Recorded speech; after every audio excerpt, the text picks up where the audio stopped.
안녕하십니까. 2025년 3월 28일 최병무의 팩트 시작하겠습니다. 제가 오전 중에요, 헌재의 윤석열 대통령 탄핵 방어전선에 이상이 있느냐 없느냐, 특히 이재명 대표에 대한 서울고등법원의 2심 판결이 무죄로 나온 이후에 흔들림이 있느냐 없느냐, 이런 걸 분석을 해드렸습니다. 왜냐하면 그거는 정확한 정보가 없기 때문에 그야말로 어디 조각조각 흘러다니는 얘기, 그 중에는 혹시 찌라시 같은 데에서 등장하는 내용도 제 나름대로 검증을 해서, 자, 이건 사실이냐 아니면 사실이 아닐 가능성이 높으냐, 뭐 이런 것들을 이제 이렇게 분류를 해서 그걸 종합한 결론이죠. 제 나름대로의 결론이죠. 저도 자신은 없습니다. 그러나 제가 취재를 해서 이 방향일 것이다 라고 하는 경험을 바탕으로 한 결론, 이거를 말씀을 드렸던 거고요. 그런데 그런 것들이 과연 맞느냐? 근데 바로 그 보도를 제가 해드린 뒤에 어디인지는 모르지만 아마 민주당 언저리로 보입니다. 찌라시가 난무하고 있습니다. 근데 제가 그 여러 개의 찌라시 중에 이제 중요한 대목, 그건 무슨 얘기냐면, 약간 두 가지 상반되는 찌라시가 돌고 있습니다. 하나는 이거야말로 민주당 언저리에서 그 유포를 하고 있는 것으로 보이는데, 그 정영식, 김복형, 조한창 이 세 사람이 탄핵 기각이었다. 근데 이런 흐름으로 가다가 최근에 정영식 재판관이 인용 쪽으로 돌아설 기미를 보이고 있다. 요게 내용입니다. 그럼 그 정영식 재판관이 왜 이쪽으로 돌아서느냐?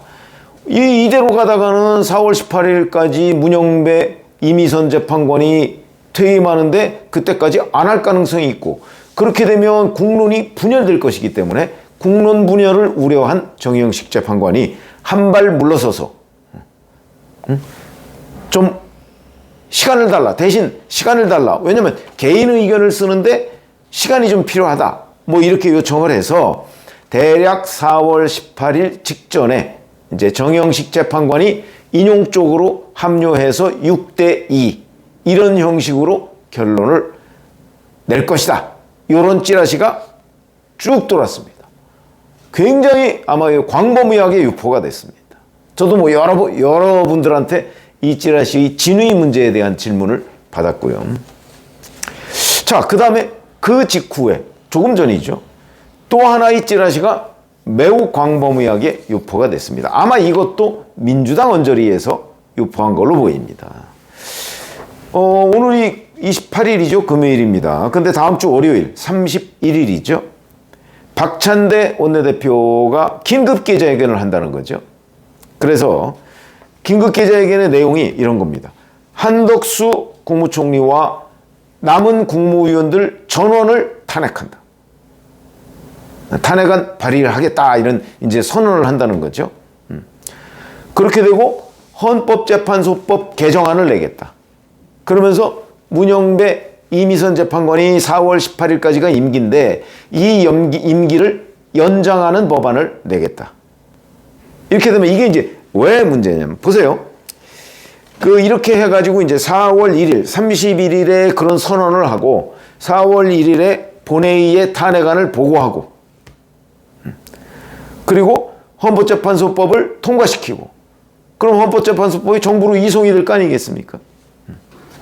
그렇게 되면 이제 4월 2일, 왜냐면 탄핵안은 본회의에 보고한 이후 24시간 이후 72시간 이내에 표결을 해야 되니까 4월 2일 본회의에서 탄핵안을 가결하고, 이렇게 되면 이제 탄핵안이 가결되면 전부 다 직무정지에 들어갈 거 아닙니까? 한덕수 대통령 권한대행도 직무정지에 들어갈 것이고, 각 국무위원들도 다 직무정지에 들어가면 국무회의는 없어지는 거죠.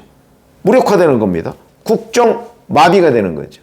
이 상황이 되면, 이제 이 상황이 된 가운데 만약에 법안이 정부로 이송이 되면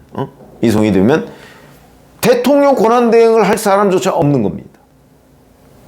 대통령 권한대행은 국무총리가 1순위, 경제부총리, 사회부총리, 그 다음에 뭐 통일부 장관, 외교부 장관, 아마 이런 순서대로 내려갈 텐데 전부 다 탄핵이 돼 버렸으니까 저 이제 이 국무위원 건재 순으로 볼 때 맨 마지막 순간까지 탄핵이 돼 버렸으니까 대통령 권한 대행을 할 사람이 없다.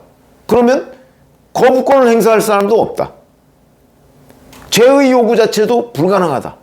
그러면 이제 법안이라는 거는 정부로 이송되고 나서 15일이 지났는데 정부에서 거부권 행사하지도 않고 뭐 공포하지도 않으면 그대로 법안으로 확정이 됩니다. 이건 뭐 법에 명문화돼 있죠. 자, 이 상태를 만들어 놓고 4월 16일에 마은혁 헌재 재판관 후보자를 국회에서 법안으로 임명을 한다.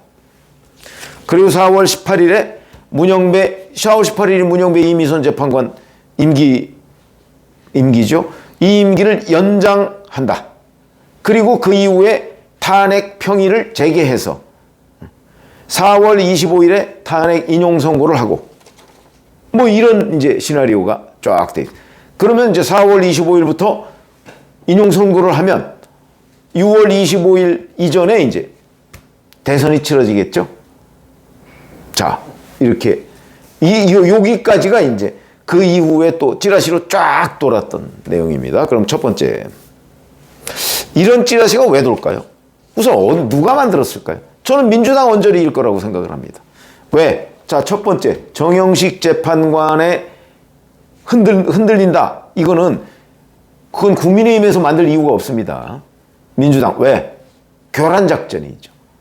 그러니까 윤석열 대통령의 탄핵안 기각 또는 각하를 주장하는 사람이 세 사람인 걸로 간주를 하고, 그것도 뭐 정확한 정보는 아니지만, 이 세 사람 간에 한 사람이 흔들린다더라 하는 설을 퍼뜨려서 이 세 사람 간의 서로 눈치를 보게 만들면서 뭔가 균형을 깨는 이런 교란작전, 이관계, 이런 거라고 볼 수가 있고요. 그러니까 서로 못 믿게 만드는 거죠. 저 사람이 혹시 인용 쪽으로 가는 것 아니야? 뭐 이런 거를 이제 부추기려고 만들어낸 것 같고, 두 번째, 박찬대 원내대표가 이런 식으로 해서 모든 걸 다 이제 행정부 기능을 무력화시키면서 윤석열 대통령이 탄핵을 이끌어낸다. 이제 이런 계획. 이것도 민주당 원저리에서 만들어낸 걸로 보입니다. 자, 그럴 경우에는 이거는 직접적인 우협용이 되죠. 이제 어찌 보면 헌재 재판관 중에서 탄핵 기각이나 각하 쪽에 서 있는 사람들도 야, 이렇게 되면 우리의 노력이 무의미해지는 것 아니야? 우리가 아무리 법대로 따진다고 해도 정치적으로는 패배하는 것 아니야? 하는 무력감을 심어줄 수가 있고요. 그 다음에 또 하나는 바로 이런 것들을 하기 전에 헌재가 인용해 빨리 하는 압박도 있을 수 있고, 그 다음에 어떤 심리전 측면도 있죠. 야, 역시 민주당이 참 이재명 대표가 압도적 다수 의석을 바탕으로 해서 진짜 막강하다. 뭐 이런 심리적 압박감을 줄 수도 있고요. 이런 용도로 제가 보건대는 아마, 그러니까 한마디로 얘기하면 우협용이죠. 우협용. 이런 걸로 만들어낸 것이 아닌가. 저는 그렇게 생각합니다. 물론 지금 민주당이 뭐 하겠다는 이런 식의 찌라시 내용이 다 실현이 된다고 했을 때, 여권에 특히 한덕수 대행이나 국무위원들이나 이런 사람들이 대처하는 것이 쉽지가 않습니다. 국회에서 다 법으로 해결하겠다는 거거든요. 일단 법으로 확정을 해놓으면 그게 이제 우현이냐 아니냐는 거는 제가 보기에는 이 모조리 다 우현입니다. 그러나 그거는 일단 법으로 해놓으면 공정력이라는 게 있잖아요. 법으로 정해놓으면 일단 지키고 그 다음에 이제 이게 합당한 법이냐 우현이냐 아니냐를 따지는 거죠. 일단은 효력이 있다고요. 이제 이런 걸 노리고 있는 것 아닌가, 뭐 이렇게 생각이 됩니다. 그래서 이제 이 여권에서 대응하는 것이 쉽지가 않을 것이다라는 생각은 드는데, 글쎄 저희가 이제 경험적으로 국회 취재를 해보면 글쎄 과연 이게 가능한가? 정말 민주당이 국민이 안중에 없다면 가능하겠죠? 그럼 우리 국민들은 민주당 지지자만 있나요? 국민의힘 지지자도 있고 중도층도 있습니다. 자, 국민의힘 지지자는 뭐 이 부분에 대해서 틀림없이 뭐 그건 뭐 반대할 거라는 건 뭐 민주당도 알 거고. 그럼 그 다음에 중도층이라는 사람들도 중도층은 또 갈라질까요, 여기에서? 저는 여기에서는 안 갈라질 거로 봅니다. 이 정도 사안이면요. 이게 무슨 얘기냐면 입법부의 다수당이 행정부를 접수하겠다는 뜻이거든요. 접수하도록 우리나라의 중도층 유권자들이 가만히 놔둘까요? 저는 가만히 놔두지 않을 거로 봅니다. 이 자체가 저는 내란이라고 봅니다. 내란 시도죠. 입법부가 행정부를 접수하겠다는 것이 내란이죠. 아니, 행정권이, 대통령이 예를 들어서 군대를 동원해서 입법부를 접수하겠다는 거와 입법부가 입법권을 남용해서 행정부를 접수하겠다는 게 차이가 있습니까? 별 차이가 없어 보이는데요. 더군다나 헌법 위반입니다. 이거는 위반이 명확하죠. 왜? 헌재 재판관의 임기는 헌법에 규정되어 있습니다. 6년. 근데 그거를 연임은 할 수 있지만 그거를 연장하겠다. 그리고 연임을 하더라도 임명은 대통령이 합니다. 헌법재판소법에 보면 재판관은 대통령이 임명한다. 이렇게 되어 있습니다. 임명할 사람이 없는데 임명 못하면 연임도 안 되고 연장도 안 되는 거죠.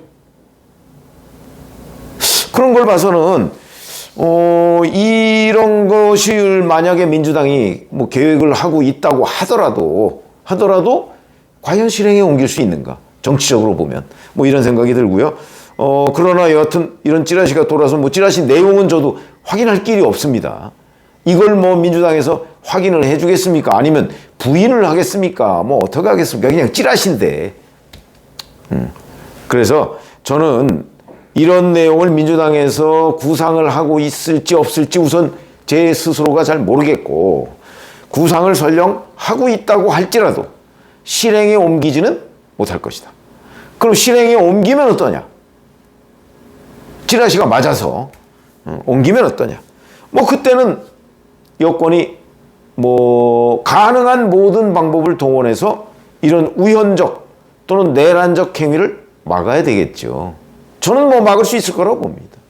최종적으로는 아마 중도층 국민들까지 일 들고 일어나서 막아줄 거라고 생각합니다. 아니 이런 행위를 우리 국민들이 지금까지 4.19도 일으켰는데 이런 거 안 막고 있겠습니까? 이거야말로 거의 그 혁명적 발상이죠. 쿠데타적인 발상이고요. 그런 점에서 본다면 근데 왜 이러냐? 이것만 봐도 역시 헌법재판소에서 윤석열 대통령 탄핵 인용 쪽이 지금 밀리고 있는 것 아니냐. 그러니까 이런 별별 발상을 다 하고 있는 것이다. 겉으로는 민주당이 헌재가 신속히 뭐 탄핵을 인용하라라고 압박을 하고 있지만 실질적으로는 큰일 났다. 그러면서 발등에 불이 떨어져서 지금 온갖 궁리를 하고 있다는 증거가 아닌가. 저는 이렇게 보고요. 여하튼 이건 뭐 찌라시 내용이기 때문에 이게 맞는지 안 맞는지를 검증하기가 현실적으로 불가능합니다. 그런데 다만 오늘 들어서 조금 전부터 갑자기 마치 사실인 것처럼 이 부분이 워낙 광범위하게 퍼지고 있기 때문에 제가 저의 그 견해로 한번 1차적인 검증을 해드렸고요. 자, 이렇게 되면 이제 민주당이 정말 이런 생각을 가지고 있는지 없는지 뭐 이런 것들은 좀 관찰을 해보고 31일이면 뭐 다음 주 월요일이니까 정말 그런 일이 있는지, 그리고 민주당이 이런 식의 발상을 정말 하고 있거나 집행하거나 할 것인지 뭐 이런 부분은 뭐 함께 지켜보는 것 외에는 별 방법이 없어 보이고요. 다만 뭐 야당이 뭐 이런저런 궁리를 하고 있는 것으로 보이는데 여당도 이런저런 각종 대책들을 좀 마련하고 있지 않을까. 이것도 지금 여당을 상대로 저희가 취재할 수 있는 입장은 아닙니다. 왜? 뭐 없다고 할 가능성이 높으니까. 그러나 기자들은 좀 관심을 가져야 되겠다 하는 생각은 듭니다. 고맙습니다.